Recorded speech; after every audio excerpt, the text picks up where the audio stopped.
Oke, metode berikutnya yaitu metode molten salts atau metode lelehan garam. Nah, jadi metode ini prinsipnya sebenarnya ya, ini bukan termasuk dalam reaksi padat cair, tapi ini masuk ke dalam reaksi padat cair karena dia ada perubahan wujud di situ dari padat menjadi cair, sehingga ini masuk ke dalam reaksi padat cair. Nah, itu yang dimaksud bukan termasuk ke dalam reaksi kimia di sini. Sebenarnya ini reaksi kimia, cuman maksudnya bukan termasuk ke dalam reaksi padat cair. Nah, kalau kita amati ya, molten salt ini dia akan mudah larut kalau ada air, karena memang garam itu kan sifatnya mudah larut dalam air.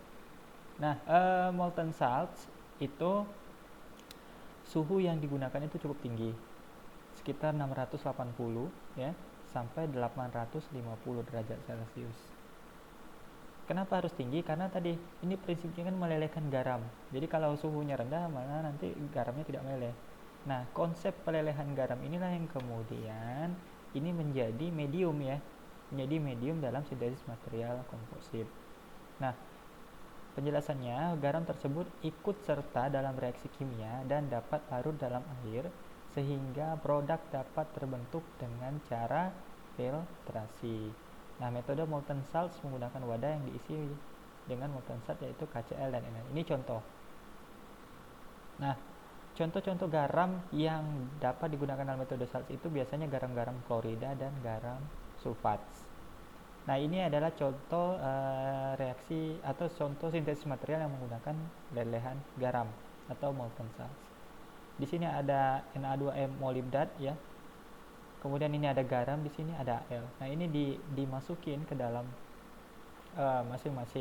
ke dalam wadah. Jadi dari masing-masing prekursor ini dalam wadah, kemudian dipanaskan pada suhu 520 derajat sehingga dia mengalami pelelehan. Nah, ketika mengalami pelelehan di sini ada air ditambahkan ya. Kemudian dipanaskan kembali agar dia cepat melarut itu pada suhu 6,5 derajat. Karena kalau dia sifatnya hanya meleleh saja, pasti dia butirannya akan besar-besar atau menggumpal. Nah, makanya perlu juga air untuk membantu kelarutannya. Kemudian setelah itu dipanaskan kembali pada 6,5 derajat sehingga dia menghasilkan partikel-partikel yang sangat kecil. Nah, ini juga salah satu metode untuk membuat sintesis material nano. Oke. Nah, ini juga contoh sintesis material yang menggunakan metode molten salts. Nah, di sini ada ini adalah contoh pembuatan material TiN ya. Ada TiO2, ada magnesium, ada NaCl, ada magnesium klorida. Ini adalah garam-garam prekursor yang digunakan pada metode molten salts. Kemudian dipanaskan pada kondisi gas argon ya, hingga nanti yang diharapkan itu benar-benar dia tidak ada udara lain yang masuk. Nah, di sini dia menggunakan ada nitrogen. Nah, kemudian ini adalah ilustrasi gambarnya. Kemudian ini adalah Ti yang tidak larut ya. Ini ada TiO yang tidak larut, dan ini adalah sebenarnya reaksi kimia ini reaksi reduksi ya. Jadi mengubah senyawa tadi menjadi unsur-unsurnya. Kemudian di sini adalah pembentukan TiN tadi. Ini titanium dengan nitrogen ini karena ada nitrogen di sini.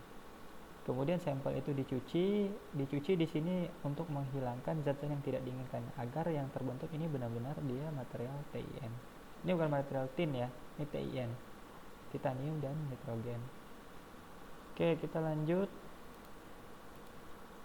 Nah, jadi sintesis molten salt itu metodenya sederhana sebenarnya. Dan biasanya ini dipakai untuk pembentukan bubuk keramik. Prosedur pembuatan cukup sama dengan pembuatan produk atau pembuatan bubuk melalui proses metalurgi. Nah, reaktan akan berinteraksi dengan adanya molten salts. Setelah tahap pemanasan, selanjutnya produk didinginkan dan dicuci dengan pelarut yaitu air untuk menghilangkan garam-garamnya.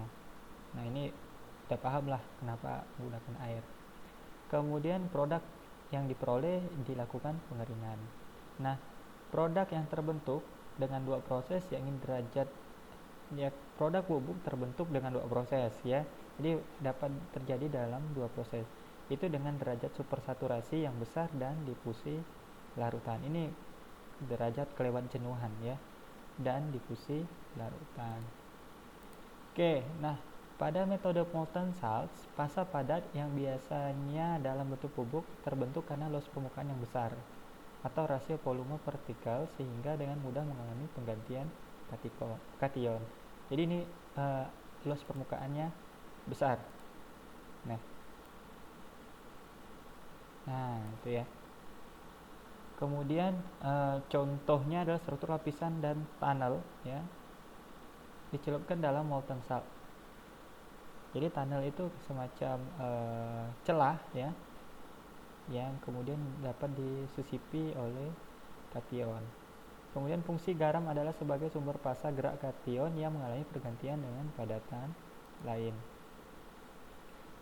Nah, aplikasi molten salt sangat luas terutama dalam pembuatan material ferroelektrik dan ferromagnetik untuk baterai lithium ion, semikonduktor, fosfor, fotokatalis, dan sangat spesial untuk pembuatan nanomaterial. Nah, ini untuk pembuatan nanomaterial. Nah, metode tersebut juga digunakan untuk pembuatan keramik konduksi dan superkonduksi. Oke, coba saya bantu carikan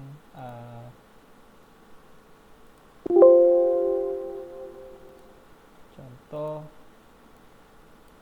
metode molten salt.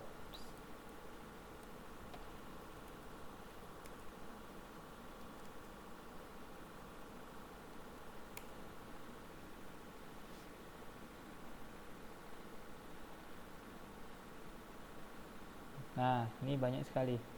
Biasanya dipakai pada aplikasi elektrokimia dan sebagainya. Kemudian coba kita cari satu paper atau kita coba pakai bahasa Inggris, bahasa Indonesia. Nah, atau kita kalau menggunakan bahasa Indonesia nih, gunakan metode lelehan garam. Coba kita ambil satu penelitian orang menggunakan metode lelehan garam atau molten salts. Nah, ini adalah contoh satu riset yang menggunakan lelehan garam.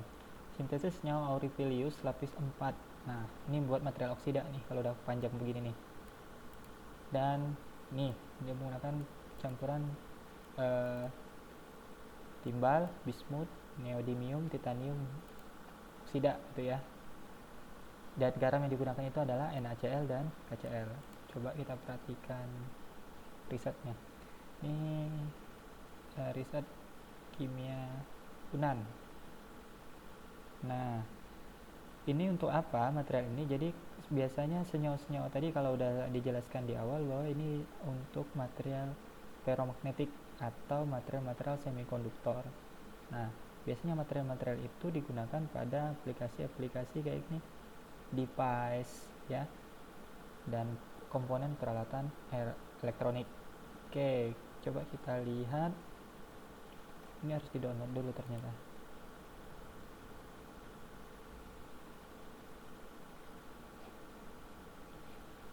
Nah, ini kita lihat metodenya.